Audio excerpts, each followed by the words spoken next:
So you ever wonder why all the truth seems to come out all at once? I mean, it's kind of overwhelming, right? You have all these different elements coming at us right and left. Basically, I'd like to suggest that overwhelm is by design, meaning it's a loop that we can get into. We get fed this information, we look for more and more. But as we do that, there isn't a connection that actualizes that to anything useful, and therefore it becomes more of a drain, kind of like an energy loop that doesn't actually get turned on. So there's a solution for this, of course. And it's an experiment, really. All of this is an experiment, but it's designed to get us to spiral deeper onto things rather than getting stuck in thinking that we're helpless, because that's by design as well, that we have nothing that we can do.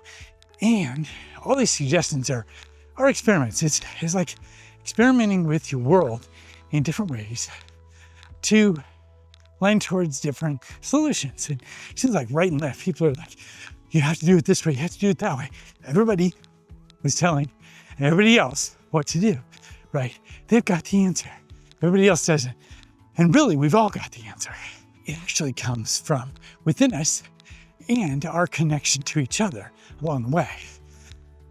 And when this happens, we get to actualize freedom in a whole nother level. So that's what this whole video is about. And we're going to start with actualizing that information loop that just seems to be going on and on and on and on. I'd like to suggest an experiment. It has to do with content. It's actualizing that which you want into something that you realize that you can share with people. It's saying, wow, this is really interesting. I connected these dots and these dots.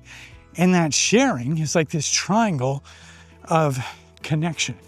And just by sharing, you've made it go through your mind in a different way, and you connect dots in different ways. The very act of doing that actually helps others along the way as well. And so that's the electricity between people, right? But then you're not just saying, okay, I'm helpless or whatever, and I'll get on that in a second, but it actualizes more. So that's why YouTube is so powerful, I think. Not because of anything that you gain from it, although there are certainly tons you can gain from it, and it's all connected together. But the medium is used in such a way that things don't just disappear. And if you learn to communicate with others, and you learn to communicate your ideas don't just stay in your head. They don't stay stagnant. They become like a flow of information, not only for yourself, but for others as well. And of course, I've got a link in the description there for a school group you can join. Fellow creators that are actualizing their realizations to a whole other level. So, okay, so the helplessness part, right? There are laws being made, like in Canada, certain places you can't even walk in the woods like I'm doing now without getting fined, $50,000 or more, all to protect you, right? So these are extreme laws, but here, and I'm sure in other countries in different ways, but here in the US, of course, we have the Constitution. And I think there's a revival to that. And our freedom is certainly based in the idea of there being inalienable rights. There being like basic constitutional laws, like that lend towards freedom. And all these other laws are actually suspect to all that. And what makes them powerful is when we forget, and not forgetting. There was a previous video, you can check it out here. It talks about the great remembering. But when we remember our freedoms, where they come from, the language that we use, and being knowledgeable of those laws and actually using them. See, if we don't use them, right, we lose them. And what we've done if we haven't used them, in a lot of cases, I think, because people, and I'll be talking on this further in future videos, but I think in a lot of cases, it's just, to get along. Oh, just do what they say, blah, blah, blah. When we, and it's already happening, when we step up to the bat and we say, you know what, I could, and it seems easy enough, but if I stand for my own rights, there are 20 or 30 or 40 people behind me that are also able to stand for theirs. It's not you at that juncture, right? It's you and everyone else behind you, and it's you and everybody else ahead of you. And as each of us do this, it's a spider web. It's a web of support for each other. So you may think, oh, this is just a small moment. No. These are all small moments. They've all kind of coalesced into this situation where they're so brazen. It's so brazen. Sometimes I think it's like this bridge I can see off in the distance. If I turn my camera, which I will in a second, then I could try to get you to see that bridge, but you wouldn't because you're looking through a lens. And right now, I think we all are looking through this certain lens. And if we move away from that, right, and we turn and we say, oh, here is, way off in the distance is the truth. Way off in the distance is the bridge to freedom. But we can't see it through the lens. We can't see it from where we are right now. And so we have to remember that we're not inside the lens. We have to remember the truth of who we are, the beingness of what we are and who we are, right? And so once we start to do that, then our freedoms become so easily apparent. They become so obvious. It becomes like natural, and we start learning language in a new way. We start realizing the words that we're saying have greater meaning and depth than we usually attribute them to. And we start seeing where we're put into contracts that we may not have realized before. But the reason I mention this, again, is with coherence, because I believe that we can actually get into our own resonance, our own coherence again, and interact with one another on a regular level. And so that we can bypass all of it. Like commerce between people, right? Not institutions, not corporations, not governments, between people again, right? As a natural consequence of just being, we can be in commerce and exchange with each other. And this is powerful. This is powerful because it puts back into our hands the power of being. And I would like to suggest that at this time we have technologies and resources that allow us to do that. But it means we can't do it alone. We can't expect to just go off in a bunker, right? And survive, right? It's more an element of recognizing community. My core three, which is a resonance of three: community, content, and offers. And they all align together because they support each other, right? And I believe that each of us has the ability to not work for others in the traditional sense. Like we may work for each other, but we don't necessarily need to work for corporations anymore. Now, it may take steps and so on and so forth, and it may take some understandings and some knowledge that allow us to get there, right? And some of us are going to be ahead and behind. We're all going to help each other. But the whole idea is that that's our freedom. Our freedom isn't in battling anything. Our freedom comes from remembering the laws that are already in place, who we are at a fundamental level, and instead of relying upon the answers from the outside, going within and really actually engaging with our spiritual connection, our heart connection, the whole body of who we are, so that we can awaken all of that together. Not as in, oh, I'm going to do this and blah, blah. It's doing it together. And there are different communities at different levels and so on and so forth. And the thing of it is, we're doing it together. So it's not like, oh, okay, I am the expert, so I'm going to lead you. No. That's not how it goes, right? You're in communities where you're leading each other, right? And for me, when you join my community in the link down below, it's more about engaging together. I'm going to put forth tools, experiments, templates, ideas, worksheets, all kinds of things that can get you up to speed wherever you're at. I'm going to be ahead of some people in some areas and behind in some others.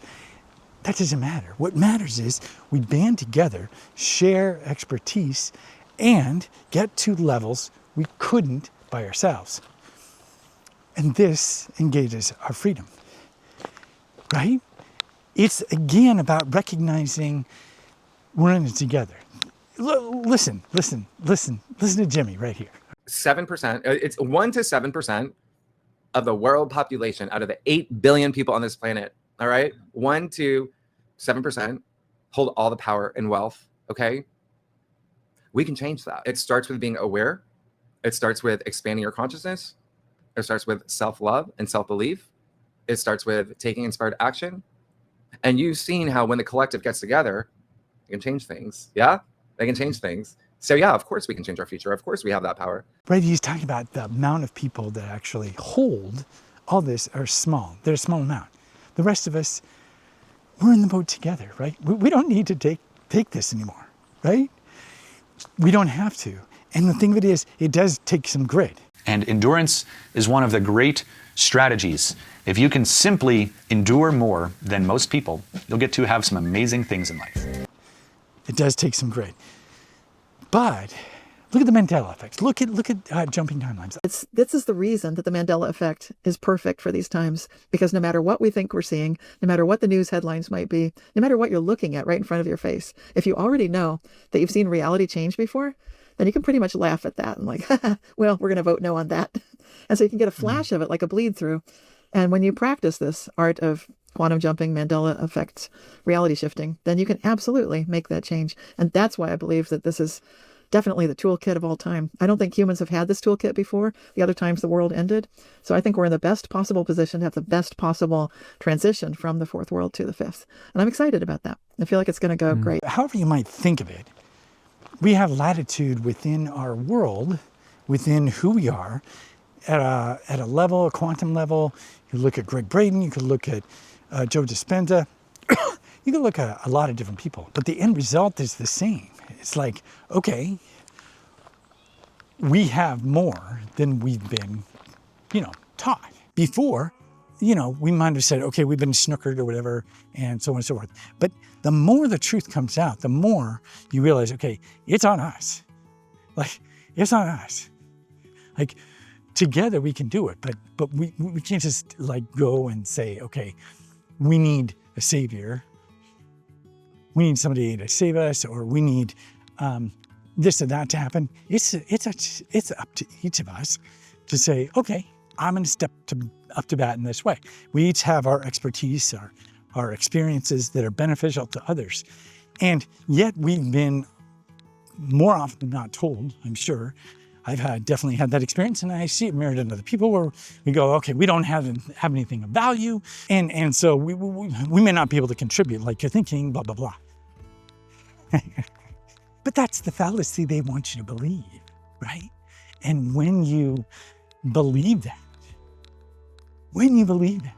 what happens? You end up not actualizing your true potential. Now, I'll say in my group, again, I've got the different resources that'll get you back to a sense of purpose, a sense of destiny, a sense that is beyond the usual paradigm and allows you to bypass all that and go deeper into the truth of who you are with methods that give you kind of feedback. And it's all an experiment. It's all an experiment, right?